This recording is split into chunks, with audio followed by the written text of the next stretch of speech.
வடகிழக்கு பருவமழை முன்னேற்பாட்டு பணிகள் தொடர்பான ஆய்வுக் கூட்டம் சென்னை ரிப்பன் மாளிகை வளாகத்தில் அமைச்சர் துரைமுருகன் தலைமையில் நடைபெற்று வருகிறது. இது தொடர்பான கூடுதல் விவரங்களை நமது செய்தியாளர் சுப்புராமனிடம் கேட்கலாம். வணக்கம் சுப்புராமன், இந்த ஆய்வுக் கூட்டத்தில் யாரெல்லாம் கலந்து கொண்டிருக்கிறார்கள்? முழு விவரம். கனிமொழி, வணக்கம். வடகிழக்கு பருவமழை முன்னேற்பாடுகள் பணிகள் தொடர்பாக ஆய்வுக் கூட்டமானது சென்னை ரிப்பன் கட்டிட வளாகத்தில் உள்ள அம்மா மாளிகையில் தற்போது நடைபெற்று வருகிறது. இந்த ஆய்வுக் கூட்டத்தில் பருவமழையை எதிர்கொள்வதற்கான மழைநீர் வடிகால் பணிகள் குறித்தும் மழைநீர் தேங்கும் தாழ்வான பகுதிகளை சரி செய்யும் பணிகள் குறித்தும் ஆலோசிக்க உள்ளனர். அது மட்டுமல்லாமல் வடிகால் வாய்க்கால் பணிகள் நடைபெற்று வரக்கூடிய பணிகள் எப்போது முடியும், குளங்கள் ஆறுகள் உள்ளிட்ட இடத்தில் நடைபெற்று வரக்கூடிய பணிகளும் எப்போது முடியும் என்றும் இந்த ஆலோசனை கூட்டத்தில் விவாதிக்கப்பட்டு வருகிறது.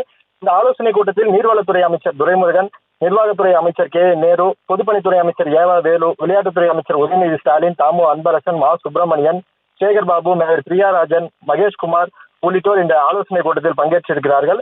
மாநகராட்சி ஆணையர் குமரகுருபரன் மற்றும் சென்னையைச் சேர்ந்த சட்டமன்ற உறுப்பினர்கள், உயர் அதிகாரிகளும் சென்னையைச் சேர்ந்த நாடாளுமன்ற உறுப்பினர்களும் இந்த ஆலோசனை கூட்டத்தில் பங்கேற்றிருக்கிறார்கள்.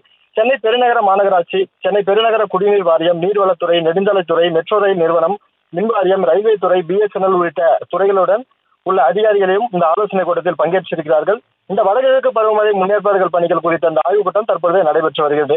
அதே போல சென்னையில் நடைபெற்று வரக்கூடிய இந்த மழைநீர் வடிகால் பணிகள் உள்ளிட்ட பணிகள் எப்பொழுது முடிவடையும், கடந்த காலங்களில் மக்களுக்கு ஏற்பட்ட அந்த இடையூறுகள் ஏற்படாமல் இருக்க வேண்டும், அதை எப்படி சரி செய்வது உள்ளிட்டவை குறித்து இந்த ஆலோசனை கூட்டத்தில் விவாதிக்கப்பட்டு வருகிறது. இதில் சட்டமன்ற உறுப்பினர்கள், மண்டல குழு தலைவர்கள் உள்ளிட்டவரிடம் ஆலோசனையானது கேட்கப்பட்டு வருகிறது. அது மட்டுமல்லாமல் அந்த பணிகள் எப்போது முடிவடையும் என்ற விவரமும் கேட்கப்பட்டு சேகரிக்கப்பட்டு வருகிறது.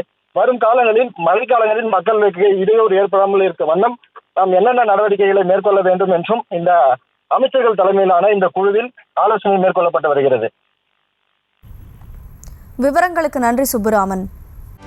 செய்திகளை உடனுக்குடனும் துல்லியமாகவும் தெரிந்து கொள்ள சப்ஸ்கிரைப் பண்ணுங்க.